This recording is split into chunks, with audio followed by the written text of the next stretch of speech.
Hola a todos, bienvenidos a este Trends Hub de arte lumínico presentado por Citelum. Como ya saben, hoy nos acompañan Andrea Gana, Octavio Gana y Hugo Jauregui.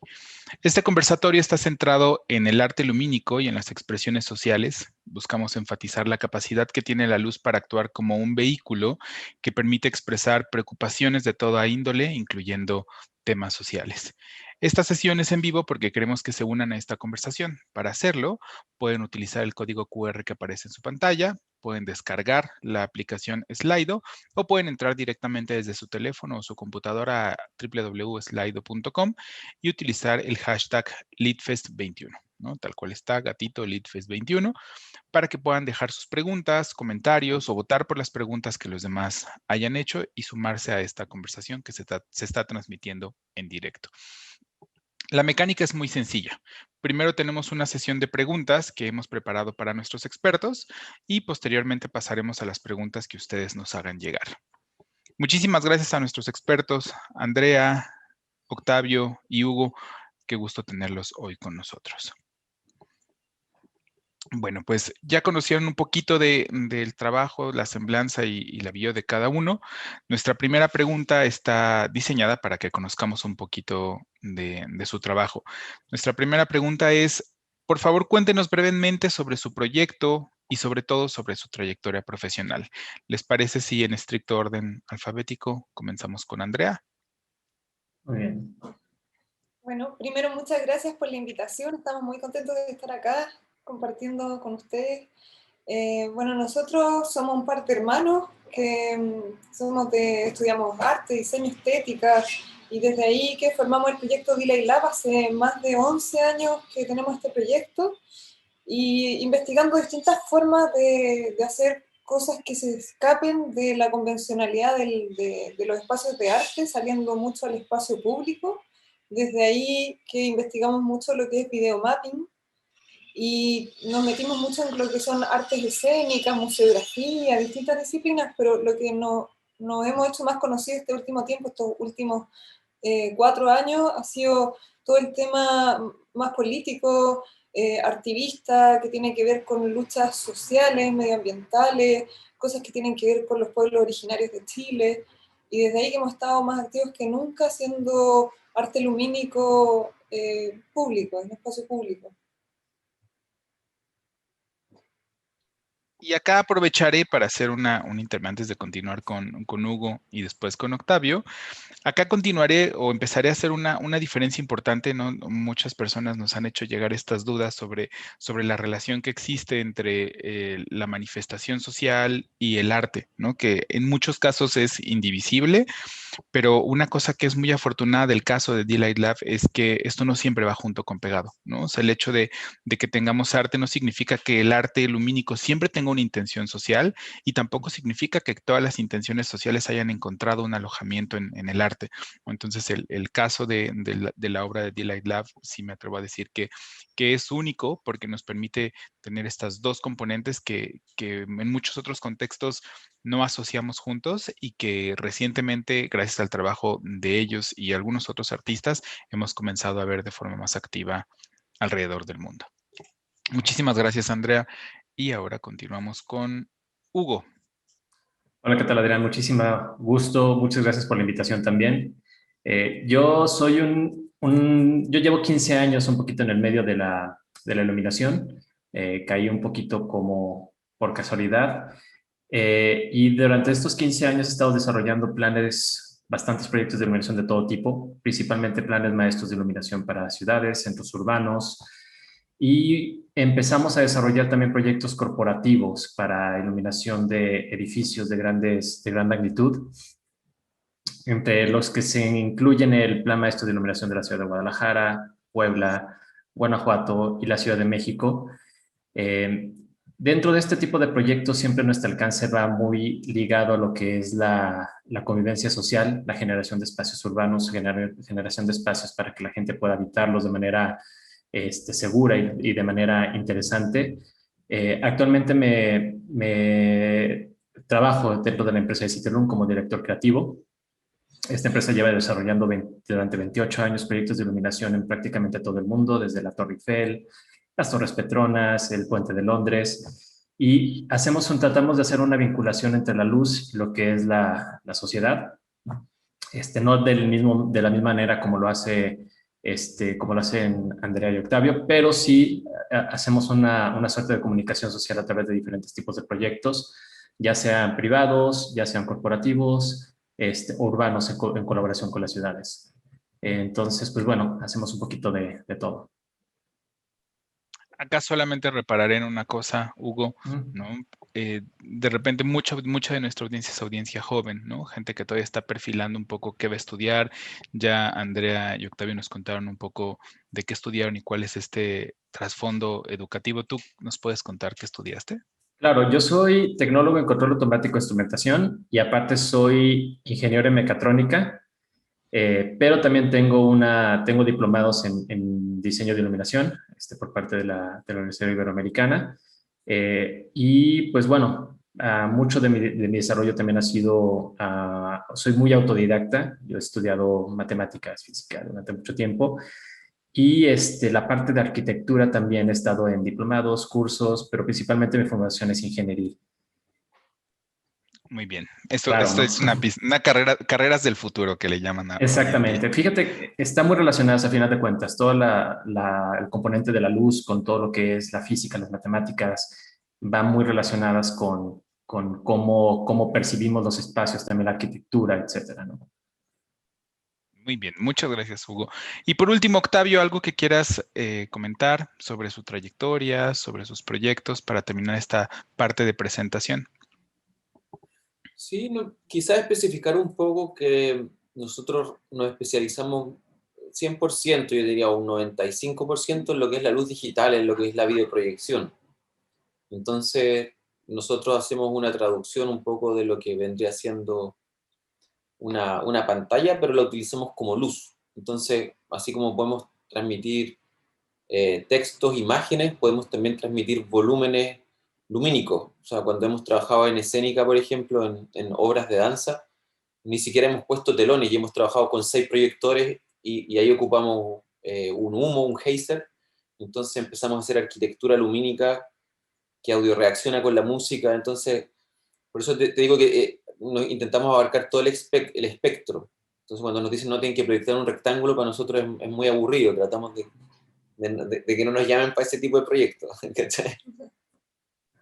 Abarcar todo el espectro con una fracción del espectro, ¿no? Muy bien, pues vamos a comenzar ahora sí con las preguntas que se centran más en esta capacidad de la luz como un vehículo de expresión social. Quizá la pandemia o estos meses que llevamos de confinamiento nos ha ayudado a tener como otras formas de comunicación. Nosotros nos hemos dado cuenta que con el paso de los meses la gente entiende un poco más sobre esta capacidad de la luz para comunicar, ¿no? Independientemente de la fuente luminosa y el soporte que se utilice, ¿no? Entendemos que la luz tiene una capacidad comunicativa, ¿no? Nuestra primera pregunta está enfocada a que nos cuenten un poco cómo abordan un proyecto que pretende destacar esta capacidad discursiva y este poder comunicativo que tiene la luz. Comenzamos contigo, Andrea. Sí, mira, la luz tiene en sí misma un valor, tiene un discurso que es, por ejemplo, nosotros nos vamos muy desde el ámbito de lo que nosotros queremos reflexionar, hacer a las personas reflexionar. La luz en sí misma tiene esta posibilidad de dar a la luz cosas que están ocultas, es decir, como hay cosas que políticamente, socialmente se buscan quizás acallar, y con la luz nosotros también podemos eh, iluminar. O sea, es como un doble discurso que nos parece interesante hacernos cargo de eso. Entonces, la materia prima lumínica también tiene esa fuerza de poder alcanzar cosas que son tal vez que de otra manera no podrías llegar a ellas. O sea, nosotros proyectamos sobre superficies enormes que si quisiéramos, por ejemplo, hacer una pintura con eso, sería imposible poner un andamio de esa manera y esa pintura si quisiéramos hacer un mensaje así. En cambio, con la luz podemos. Es una técnica que a nosotros nos trata súper bien, tiene mucha versatilidad y en ese sentido está súper bien.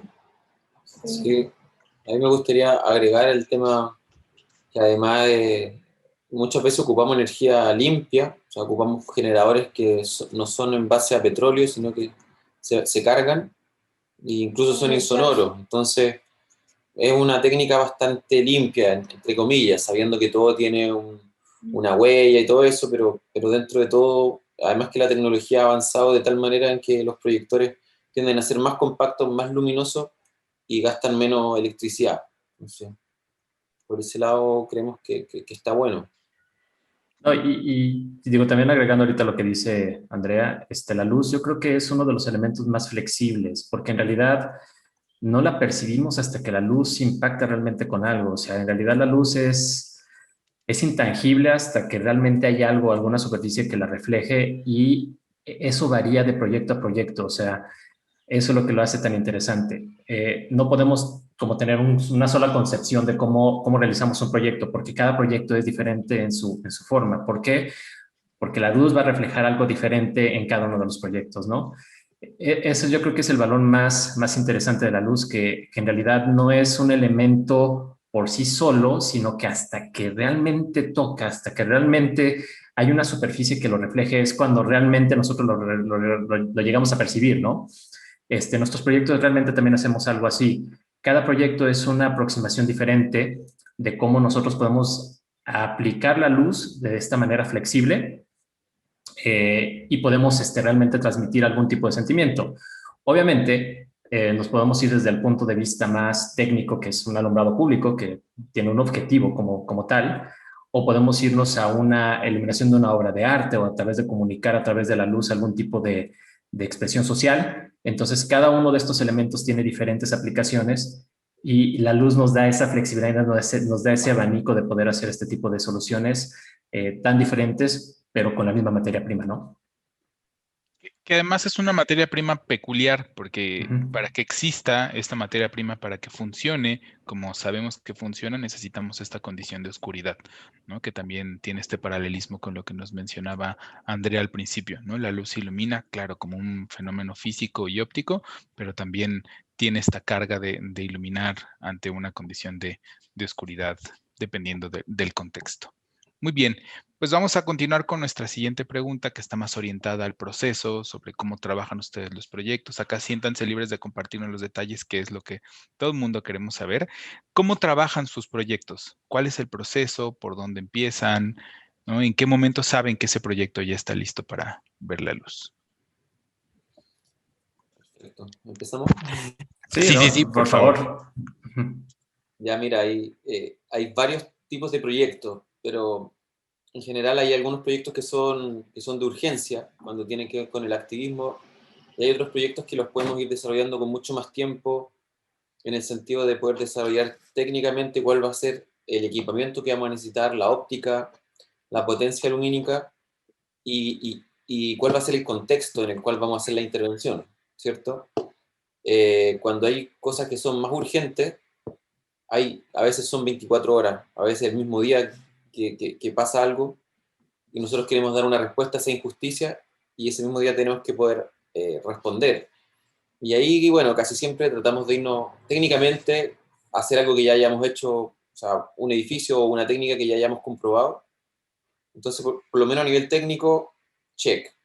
A nivel conceptual, que yo creo que es por donde va la pregunta, con Andrea, que estamos a veces todo el día pensando en cuál va a ser la intervención, cuál va a ser la imagen, cuál va a ser el texto, cuál va a ser el verso, pero muchas de esas veces nosotros, cuando hemos estado, por ejemplo, en protesta social y cosas así, nosotros vamos a la calle, tratamos de sentir un poco qué es lo que está pasando con la gente, y a partir de eso hacemos un diagnóstico y yo creo que la característica de lo que nosotros hacemos es no caer en el hashtag, es no caer en el mensaje obvio.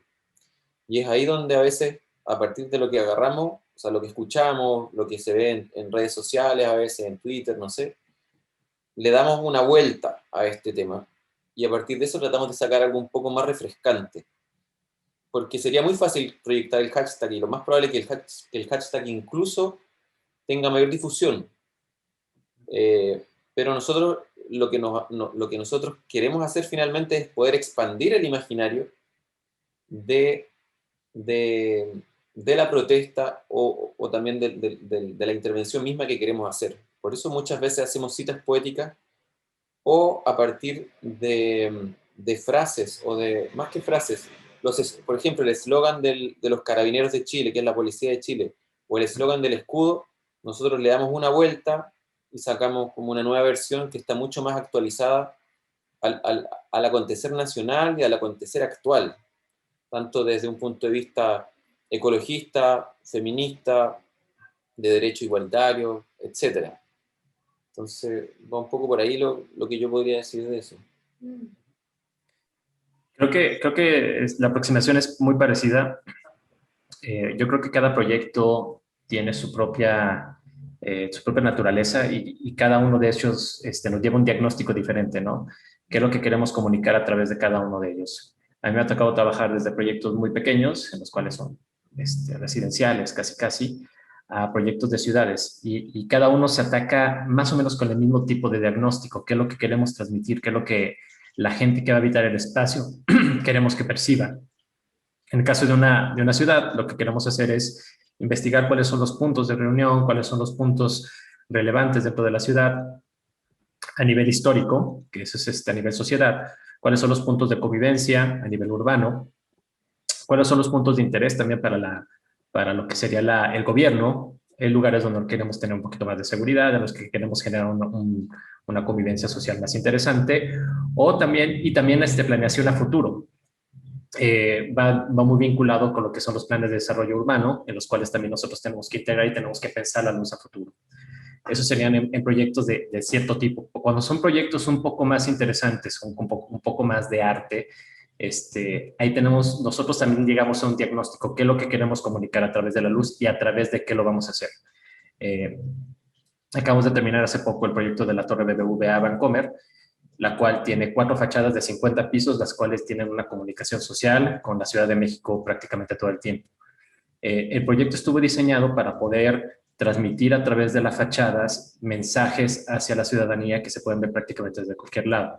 Y al principio fue una idea nada más de vestir de luz el edificio, pero conforme fuimos desarrollando los contenidos para el edificio, fuimos pensando más maneras interesantes de desarrollar más mensajes. Hemos podido comunicar a través de ese proyecto muchísimas cosas que no creímos que fueran posibles desde un inicio. Y es a través de un diagnóstico de qué queremos transmitir y a través de qué lo vamos a hacer es como realizamos todo esto en cualquier tipo de proyecto. Obviamente la técnica va muy de la mano. Cualquier proyecto que se diseñe de manera conceptual, el concepto puede ser muy ambiguo y puede ser muy personal. El arte es así. Cada quien puede tener una idea de lo que es el arte, pero la técnica, esa sí tiene que ser muy precisa y es lo que comentaba ahorita Octavio, que es la técnica tiene que ser algo que ya probaste, algo que ya sabes que va a funcionar, algo que cumpla con las normativas, que sea seguro y que sepas que va a durar durante mucho tiempo. Y eso va una vez que tienes un concepto muy bien aterrizado, ya sabes lo que quieres lograr, la técnica la haces con base en la experiencia que has desarrollado a través del tiempo.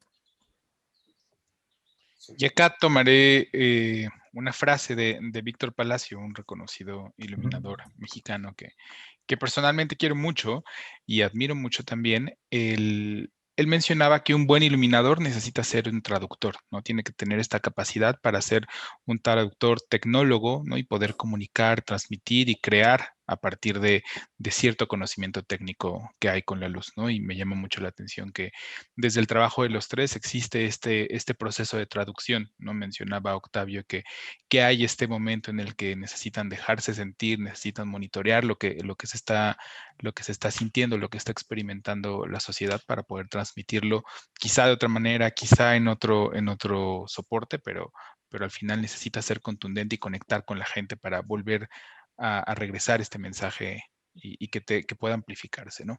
Octavio. Sí, me gustaría agregar también el tema de la ciudad, que también Hugo lo menciona súper bien, que tiene que ver con los contextos y cómo la luz también va revelando lugares, edificios, emblemas, que sin la luz dejan de existir a veces, sobre todo en la noche. En la noche cuando tú sabes iluminar muy bien un edificio, ya sea para poder mostrarlo, o sobre todo en este caso a lo mejor más directamente para poder comunicar algo. Nosotros vimos las imágenes de lo que estaba mencionando Hugo, nos llevaron, son en horizontal, ¿cierto? Sí. La vimos, sí, no, está buenísimo. Entonces hay un contexto también, hay como una responsabilidad social de en dónde está emplazado ese lugar, qué tipo de mensaje puede dar también.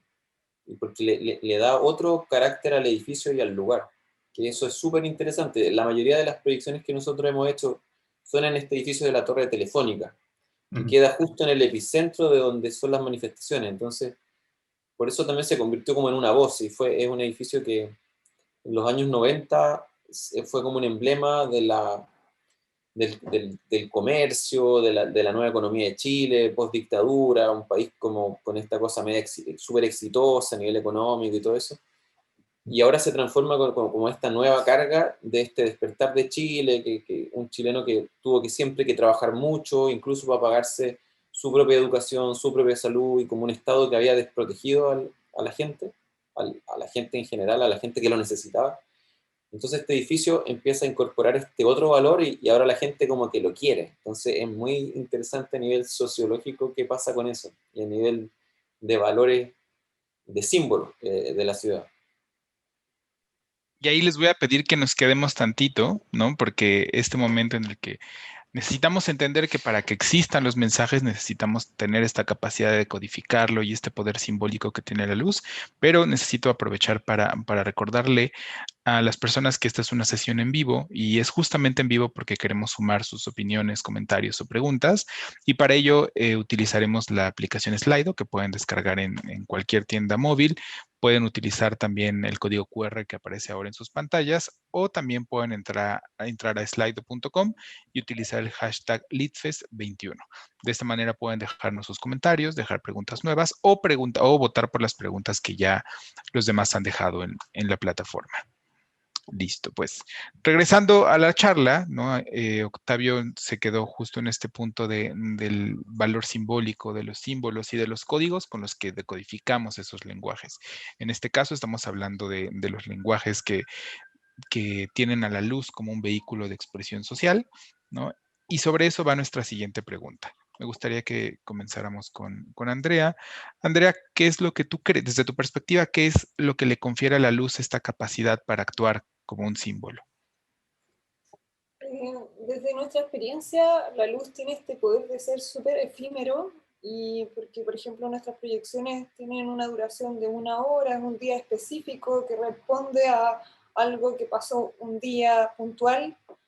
Entonces, eso es lo que le da la potencia. En nuestro caso, es como una cosa que dura unas horas, la gente hace un registro, nosotros hacemos las fotos oficiales y es lo que la gente pudo ver desde espectadores desprevenidos que iban caminando, porque no es como un evento donde se avisa tal día, tal hora, este evento, no, esto es una cosa que mucha gente dice, seguramente el día Delay Lab puede que haga algo, porque pasó algo muy importante en Chile, por ejemplo. Entonces, la magia de la luz en nuestro caso es esa cosa efímera que si pasara todos los días no tendría tanto valor. La gente se acostumbraría, pero que sea de pronto le dan la magia. La otra cosa es este carácter que nosotros le llamamos el carácter fantasmagórico, que es que está, no está, es como es invisible, pero se ve, como decía Hugo, como es importante que haya un soporte para que se pueda ver. Y desde el soporte nosotros siempre hemos tenido estas nociones de site specific, cuando importa mucho que comunica también el soporte, o sea, también hacerse cargo sobre qué uno va a proyectar. Hemos proyectado, por ejemplo, sobre el río Pilmaiquén en el sur por causas mapuches, que era un tema de ayudar en una causa sobre la libertad del agua, del carácter sagrado del agua, desde unas represas que estaban poniendo ahí. entonces tenía que ser en ese lugar, no podía ser en cualquier lugar. La Telefónica, como decía Octavio hace un rato, esa torre está en el epicentro de las manifestaciones y además tiene forma de un celular, es como de las comunicaciones, o sea, claro, un celular antiguo, y tiene que ver con las comunicaciones y nuestro motivo también es de comunicar, de hacer debate, reflexionar, y desde ahí también nos hacía sentido. Hemos proyectado, no sé, en el Congreso, en los tribunales de justicia, en el cerro, por ejemplo, en distintos lugares, pero en el fondo siempre encontramos que es muy importante hacerse cargo del dónde y el cuándo. Y uniendo todos estos ejes, estos 4 hitos, por un lado, lo efímero, lo fantasmagórico, el dónde y el cuándo, es lo que nosotros, es la fórmula que tenemos aquí siempre presente a la hora de crear y de pensar con luz. Y es una construcción simbólica que ya nos ayudaron a entender, pero es muy complejo, ¿no? Al momento de instrumentar el proyecto no suena para nada a algo sencillo de resolver, y menos cuando los tiempos, como mencionaba Octavio hace poco, a veces no son el tiempo que quieras tomarte, ¿no? Necesitas dar una respuesta y tiene que ser todo en la vía rápida. Muy bien, Hugo, sobre este poder simbólico, ¿qué es lo que tú crees que le confiere a la luz esta capacidad para fungir como un símbolo? Fíjate que se me vienen dos ejemplos en específico.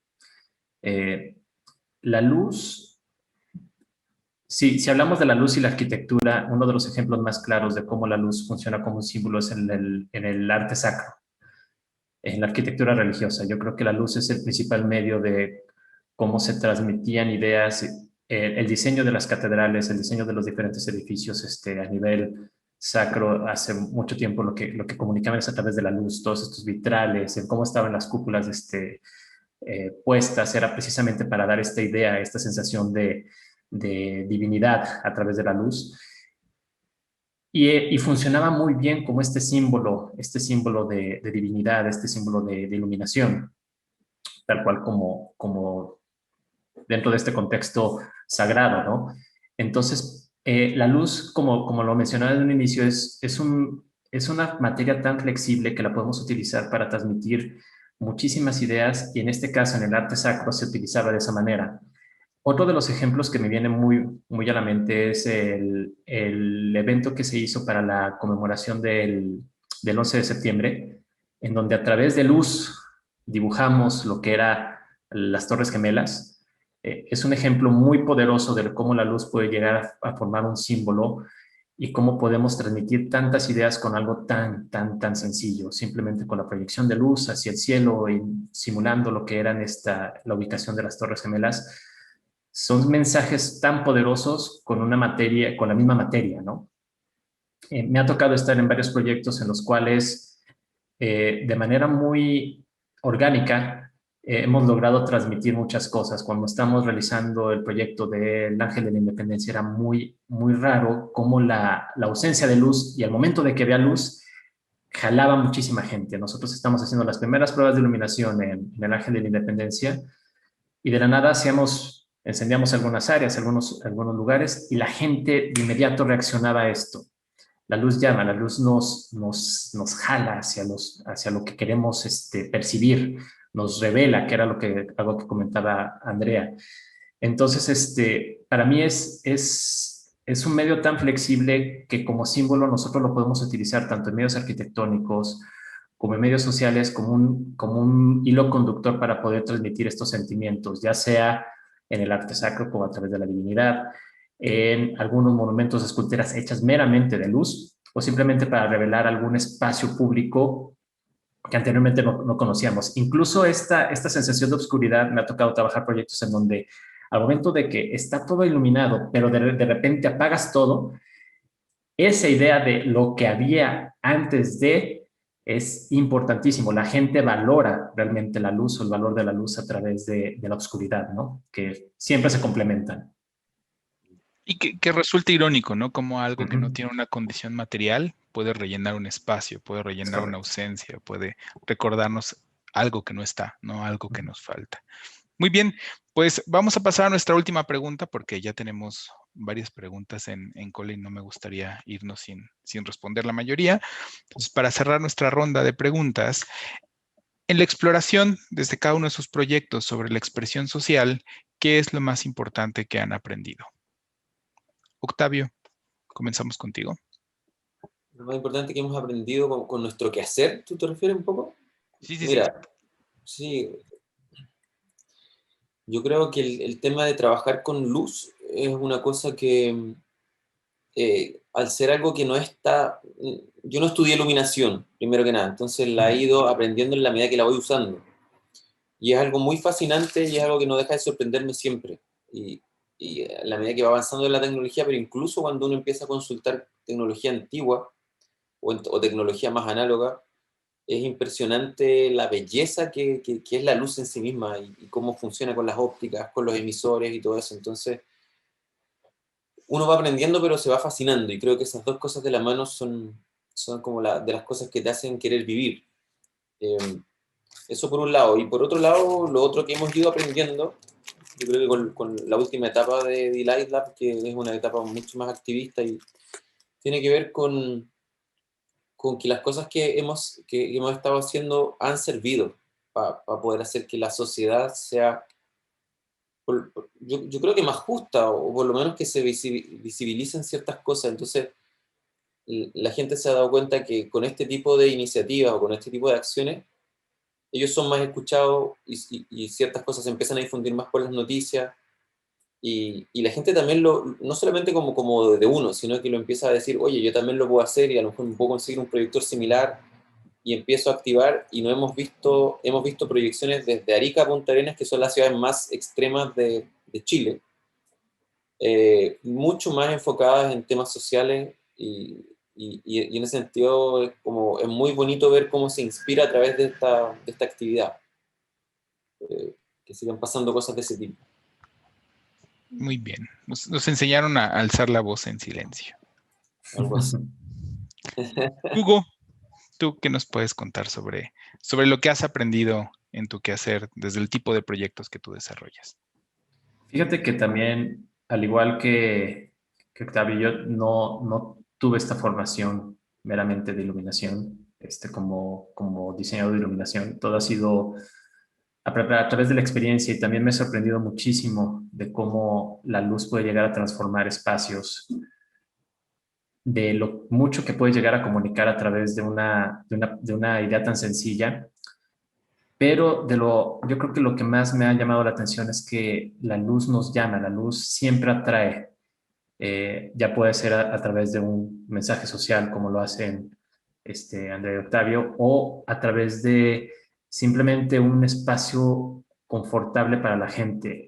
Es varios, como de los ejemplos que les ponía hace rato, de ejemplos muy orgánicos en los cuales estando en pruebas de iluminación, estando haciendo algunas iluminaciones bastante sencillas, la gente se pegaba directamente al espacio, esperaba hasta que prendiéramos otra vez el edificio, puedan pasar horas y la gente estaba ahí simplemente para poder admirar lo que realmente estábamos creando. Y ni siquiera lo que estábamos creando, es el espacio que ya estaba creado y que nosotros estamos simplemente revelando a través de la luz.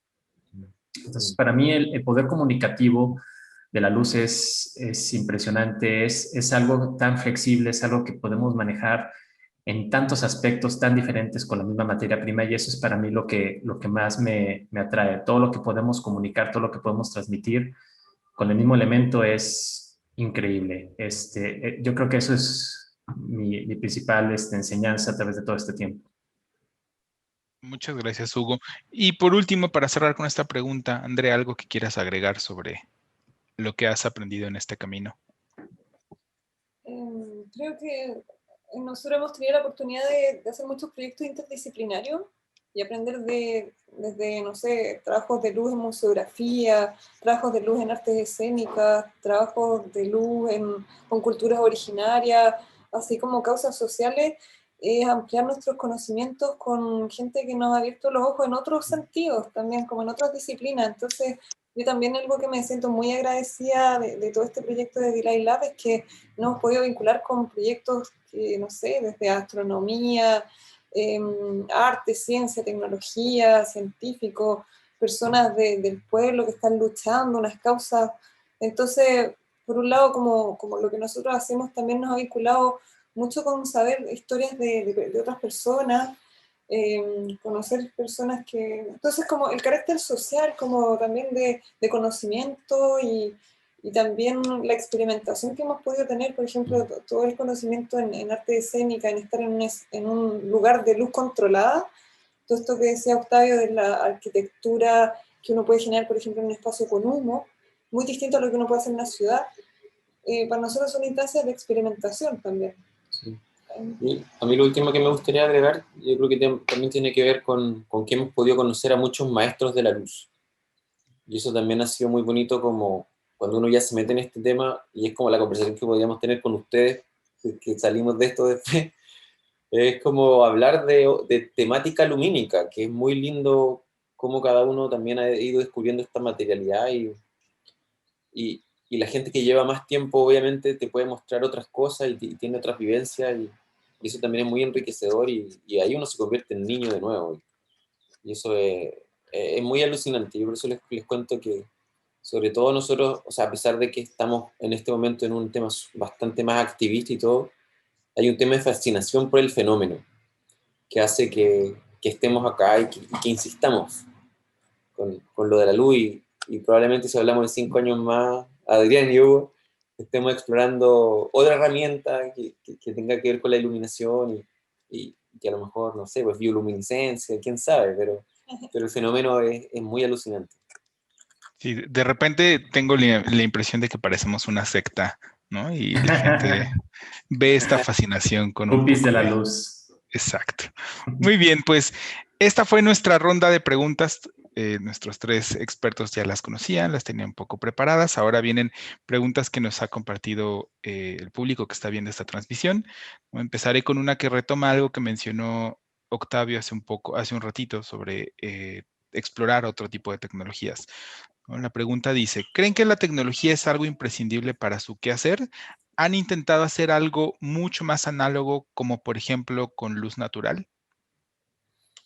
¿Quién quiere empezar? Para mí, digo, sí, tengo una experiencia con este tipo de proyectos también. Para mí la tecnología nos ayuda, son herramientas que nos ayudan a desarrollar mucho más fácil lo que antes no lo era. Sobre todo en el tema de control, en el tema de, con la llegada del LED, las cosas se simplificaron un poco en el tema de control, en lo que puedes llegar a desarrollar. Yo llevo 15 años en esto y me tocó la transición entre el aditivo metálico, la fluorescencia y el LED. Fue algo muy interesante porque al principio era una fuente de luz, una óptica, balastros, un poquito más digo, un poquito más robusto todo esto. Cuando llegamos a la migración de LED y todo esto se empieza a volver una luz digital, donde realmente los componentes digitales eran mucho más sencillos de controlar. No es que lo haga más, no es de que sea imprescindible porque antes se hacía, pero sí lo hace un poquito más, te abre el panorama a poder hacer muchas más cosas de las que antes creías que no podías hacer.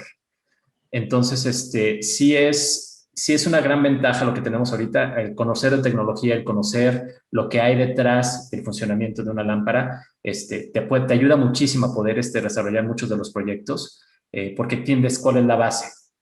Entonces, no es imprescindible, pero sí ayuda bastante. Y con la tecnificación, obviamente, con la digitalización de todo esto es mucho más sencillo, ¿no? Y la aplicación de luz natural siempre tiene que ir dentro de cualquier tipo de proyecto. Digo, en los proyectos arquitectónicos, obviamente cada uno tiene su esencia, pero sí, la aplicación de luz natural es la base. O sea, yo creo que y en México somos muy afortunados de tener este sol que brilla prácticamente todos los días del año. Y yo creo que el tema de la luz natural está muy relacionado también de manera cultural. Nosotros como mexicanos tenemos una percepción de la luz natural muy diferente a lo que lo tienen los países nórdicos. Entonces, la luz natural para cierto tipo de proyectos es muy importante y también se puede realmente utilizar como una parte de la materia. Hay varios proyectos en los cuales la arquitectura expresa a través de la luz natural cierto tipo de elementos, iglesias en las cuales no hay cruces, simplemente la arquitectura dibuja una cruz a través de la luz por medio de la luz natural. Entonces, sí es un elemento muy importante que también se tiene que tener en cuenta al momento de diseñar y obviamente depende de la esencia del proyecto, ¿no? Muchas gracias, Hugo. Delight Lab, algo sobre su acercamiento con tecnologías menos digitales, con el trabajo analógico. Mira, nosotros hemos trabajado a veces con videoproyectoras que son, o sea, no son videoproyectoras en realidad, son proyectoras de diapositivas. Yo creo que nuestra exploración en algún minuto partió por ahí, metiendo, no sé, como gel con hormigas, con colores, con cosas así. Te estoy hablando hace más de 13 años, algo así. Partimos jugando con luz de todo tipo. De hecho, a veces hacemos talleres, workshops y cosas así, y trabajamos con linternas de LED, de lo que sea, ponemos rejillas y vamos jugando con tramas y vamos viendo lo que va pasando. Estos son puros fenómenos distintos. Proyectos así como emblemáticos que yo recuerde no, pero sí nosotros, por ejemplo, para hacer los registros en paisajes, en intervenciones naturales como lo que mencionó Andrea los ríos del sur de Chile, nosotros no podemos trabajar con noche absoluta, por ejemplo, porque ¿qué es lo que pasa ahí? Desaparece el paisaje y solamente se ve nuestra proyección. Y nosotros lo que necesitamos hacer es que la proyección se vea en el contexto. Entonces tenemos muy poco tiempo para poder hacer el registro de esa intervención. ¿Cachai? Es media hora máximo que tenemos como este claroscuro, que se ve el cielo un poco de colores a veces cuando hay nubes y todo, se alcanza a iluminar, pero también está nuestra proyección. Entonces ahí hay como un mix entre la luz natural del cielo con nuestra proyección. Se alcanza a ver el bosque, se alcanza a ver el río y se ve también nuestra fantasmagoría. Sí, a mí me gustaría agregar que también lo que hemos experimentado son animaciones que no son digitales, porque nosotros también, aparte de proyectar un texto o una imagen estática, nosotros también hacemos desarrollo de animación. Entonces, desde la animación hemos podido experimentar animaciones como, no tan desde por ejemplo, software como After Effects, Cinema 4D o software así, también hemos experimentado hacer una maqueta a escala del edificio, quemarla y proyectamos eso. O en una ocasión modelamos, era una obra que se llamaba Confabulación Pajarística, donde investigamos las aves que habitaban en un parque y fuimos a proyectar a ese parque la animación de estas aves que nosotros mismos las modelamos en cerámica y las iluminamos con unas linternas. Y la gente pensaba que era una animación 3D. Y después le contamos, no, si lo hicimos modelando un objeto de cerámica.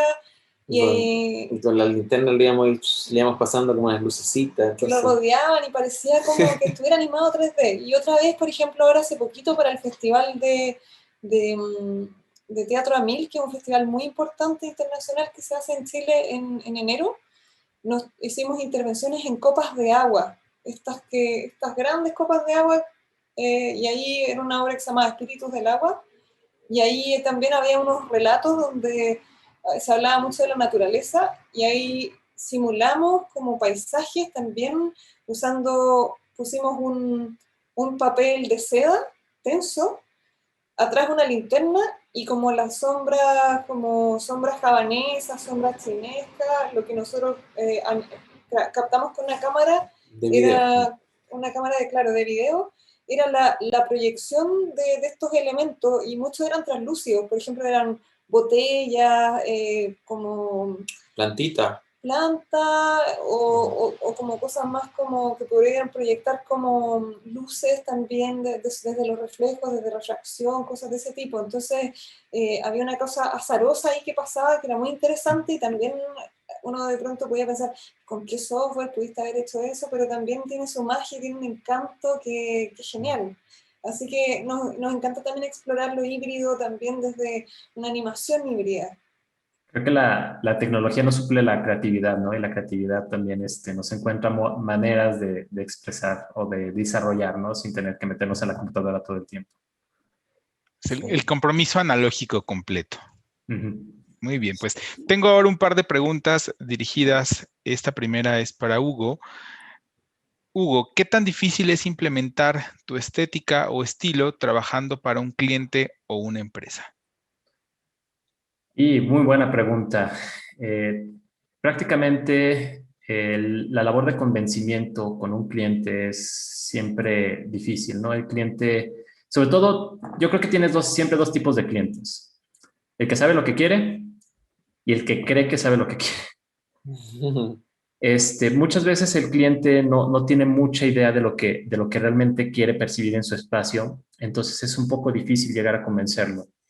La manera en cómo nosotros podemos crear o podemos transmitir mejor nuestro arte es tratando de convencer a nuestro cliente con bases, simplemente. Al momento de que tú presentas un concepto muy sólido, basado en los objetivos principales que tiene el cliente, puedes llegar a cambiar un poco la estética de lo que ellos tenían pensado.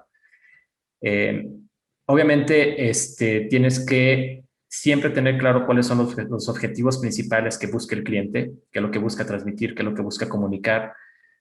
Y a partir de eso, tú puedes desarrollar diferentes propuestas que puedan llegar a estar encaminadas a llegar a lo que el cliente quiere. Algunas veces te encuentras con clientes muy, muy asertivos en los cuales saben exactamente lo que quieren. Es un poquito más difícil cambiar esto, pero si tú te basas en los objetivos que está buscando el cliente y los cumples a través de tu diseño, es mucho más sencillo transmitir la idea y es mucho más sencillo que el cliente se convenza de lo mismo. Obviamente también esta idea, y siempre lo tenemos contemplado dentro de los proyectos que se hacen, es que también hay un tema de presupuesto. Tienes que llegar a un tema de presupuesto, tienes que cumplir con un tema de dinero. Dinero desafortunadamente siempre está metido en todo esto.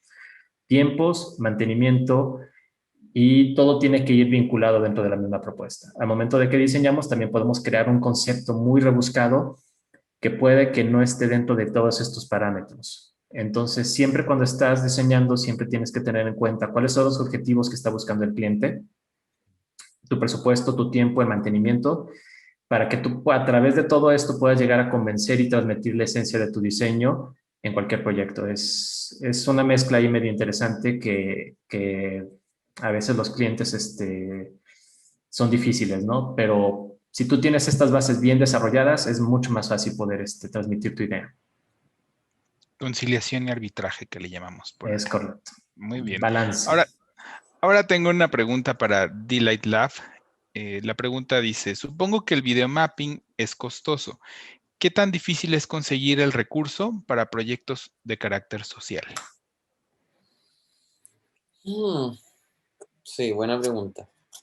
Ha sido un largo camino de poder equiparnos a partir de proyectos comerciales. Los primeros proyectos que hacíamos eran comerciales y los proyectos que hacíamos un poco más creativos o de otro tipo, o nos prestaban los equipos o ocupamos los equipos que teníamos a mano, que eran equipos, no sé, partimos trabajando con proyectores de 3.500, después de 5.000 ancilúmenes. Luego en algunos proyectos pudimos comprarnos equipos de 11.000 ancilúmenes y ahí ya pudimos jugar un poquito más, sobre todo con tamaño en ciudad. Y las últimas proyecciones más conocidas las hemos hecho con equipamiento de 15.000 ancilúmenes, que claro, son proyectores bien caros, ¿sabes? Es como un vehículo costoso, pero mira, nosotros lo que hacemos finalmente cuando hemos hecho cosas, a veces trabajado para sindicatos o para corporaciones y cosas de ese tipo, que han sido como proyecciones más de encargo, nosotros tenemos un precio diferencial cuando trabajamos con ellos. Es como que cobráramos la mitad o menos, es como que cobráramos el puro equipo, el puro arriendo, pero todo el know-how de mapping y todo eso es algo es como que lo donáramos a la causa.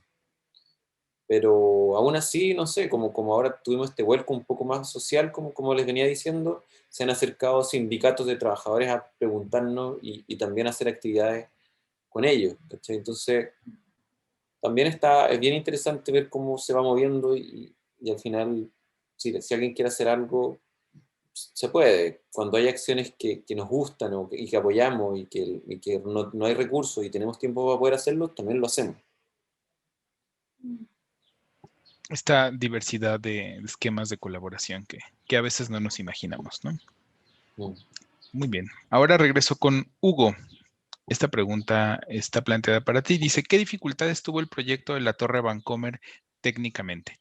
Ustedes hicieron el proyecto de principio a fin y ¿qué aprendizajes nos puedes compartir sobre este proyecto? Ese proyecto me llevó aproximadamente 5 o 6 meses en cuanto a ejecución. Ese proyecto nos llega a nosotros ya con una base de diseño. Esta base de diseño la tuvimos que cambiar a través de diferentes pruebas de iluminación que hicimos directamente con el cliente.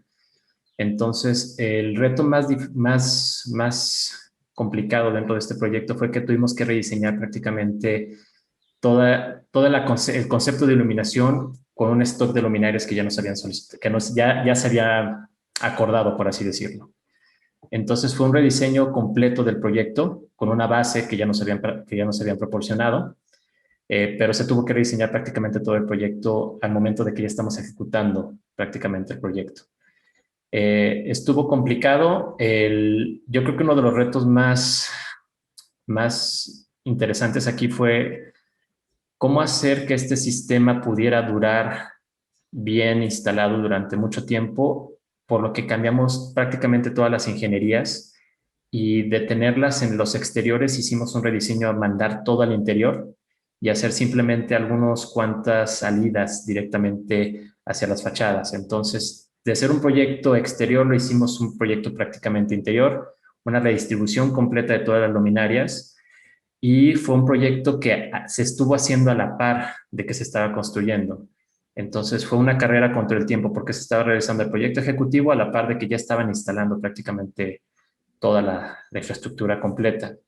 Entonces, nos deja a mí me dejó mucha experiencia en cuanto a cuál es el proceso que tiene que llevar este tipo de proyectos, el proceso constructivo, y qué negociaciones tienes que llegar con el cliente para hacer que el proyecto sea mucho más viable de lo que tenías originalmente visualizado. Fue muy interesante, la obra duró 4 o 5 meses aproximadamente, en la cual se hicieron 2 cosas a la par y estuvo bastante retador, pero muy satisfactorio en el resultado, y imagino que ya lo han de haber visto por ahí encendido. Y la generación también de contenidos, que esa fue una vinculación, la seguimos haciendo actualmente, y eso es una vinculación muy cercana con el departamento de marketing, y eso es un día a día. Nosotros estamos generando contenidos, generamos el contenido del mes, pero cualquier evento también tenemos que tener la capacidad de respuesta para poder llegar a comunicar lo que pasa a ciertos eventos. Ejemplo de los terremotos de la Ciudad de México, algunas causas sociales que hemos estado apoyando o que se han hecho en vinculación con el banco durante ciertos eventos, y tenemos que tener una capacidad bastante rápida de reacción que ya la tenemos bien afinada. Muy bien, muchas gracias, Hugo. Esta es nuestra última pregunta para D-Light Lab.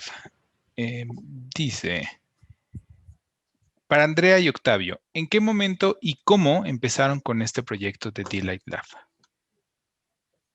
Bueno, este proyecto partió yo creo que mientras vivíamos juntos, como hermanos, estábamos siempre conversando en qué estaba el uno, en qué estaba el otro. Cada uno empezó a tener investigaciones con luz, con proyecciones, cosas así. Y decidimos en un momento hacer nuestros exámenes de grado juntos, y decidimos hacer, esto fue el año 2009, empezando el proyecto el 2008, hacer una gran proyección en la fachada del Museo de Arte Contemporáneo. Entonces éramos ahí un par de estudiantes pidiéndole al director del museo si podíamos hacer ahí nuestro examen, nuestra proyección gigante. Y nos dijo, ok, dele, me gusta el proyecto. Invitamos a los profesores, a los colegas, a los amigos, y ahí empezó la historia. Después empezó a avanzar todo esto primero como un colectivo, después formamos figura más legal, por decirlo de alguna manera, y de ahí se fue cada vez agarrando más fuerza el proyecto, hasta el día de hoy que abarcamos hartas áreas, y creo que es un proyecto que habla de la confianza, desde la fascinación que hablaba Octavio hace un tiempo, desde lo que nos gusta hacer. Entonces es como poder ganarnos la vida con esto que nos gusta, buscando ciertos equilibrios. Lo interesante que, claro, en un inicio fue muy comercial lo que hacíamos para poder adquirir máquinas, es decir, los fierros, los proyectores, todas estas cosas, pero ya desde hace un buen tiempo que hacemos proyectos casi 100% culturales, que es lo que más nos mueve, nos gusta, o de investigación, arte, ciencia, tecnología, cosas de ese tipo que nos llama mucho la atención. Entonces, ese más bien es el origen, pero lo que nos une mucho con Octavio creo que es la complicidad. Sí. Sí, yo quiero agregar que con la Andrea en ese momento teníamos una fascinación con lo que es la intervención en el espacio público. Entonces, cuando nos dimos cuenta de los artistas que trabajaban en YouTube, viendo artistas que trabajaban ocupando el videoproyector de manera no convencional, o sea, no siendo el típico rectángulo que uno ve en el cine, sino que haciendo que aparezcan, no sé, gatos, palabras, personas caminando, y decía, oye, pero esto lo hicieron con un proyector, sí, wow, qué increíble, qué bacán, y después cuando descubrimos el videomapping, que puede hacer que las superficies del edificio tengan un contexto audiovisual y que lo que uno proyecta calza y puede hacer, no sé, que de la ventana puedan, no sé, salir mariposas, por decir cualquier estupidez. Lo encontramos muy alucinante en ese momento y era como, nosotros queremos tener ese superpoder. Entonces, ahí fue como, bueno, investiguemos, y si no, en ese momento no había ni siquiera software de videomapping, o sea, habrá habido un par. Eran muy difíciles de conseguir. No es como ahora que uno se lo puede descargar un mes de demo y listo, y súper bacán, puede distorsionar. Nosotros, nuestros primeros videomappings los sacamos por QuickTime, con pantalla así duplicada con el proyector, y a partir de una gran teoría matemática, de perspectiva, para poder hacer que calzara, y calzaba. Entonces fue como, bueno, si podemos hacer calzar un QuickTime, pásenme el software y vamos para adelante. O sea, se nos dio mucho más fácil, pero porque partimos muy difícil. Y también hay otra noción que también me gustaría poder conversar acá, que tiene que ver con el aspecto de la fotografía. Nosotros cuando explicamos qué es un videoproyector, nosotros decimos que es una cámara fotográfica al revés, porque tiene los mismos elementos, pero como a la inversa. Entonces, si la cámara se preocupa de capturar lo que estamos viendo acá y lo mete en una cajita, el proyector de una cajita lo devuelve, pasando por la óptica, pasando por un tipo de sensor, un chip. Entonces, no sé, lo hizo las ASAs, ¿cachai? Hay como una analogía ahí súper interesante que es digno también de revisar. Incluso cuando las cámaras pasan de ser análogas a cámaras digitales, hay un espejo también ahí con lo que es la videoproyección. Muchas gracias a ambos. Pues ya llegamos en a este momento incómodo en el que ya nos hemos quedado sin minutos para continuar esta charla. No quisiera yo antes pedirles a cada uno un comentario de cierre, algo que nos quieran compartir. Hay todavía un par de preguntas, pero preferiría que cada uno tenga esta oportunidad de colaborar y de contribuirnos con un cierre para esta charla, ¿no? Les recordamos que se centró en el poder, ¿no?, de la luz que tiene como símbolo y como vehículo de expresión social. Hugo, ¿te parece que empecemos contigo? Claro.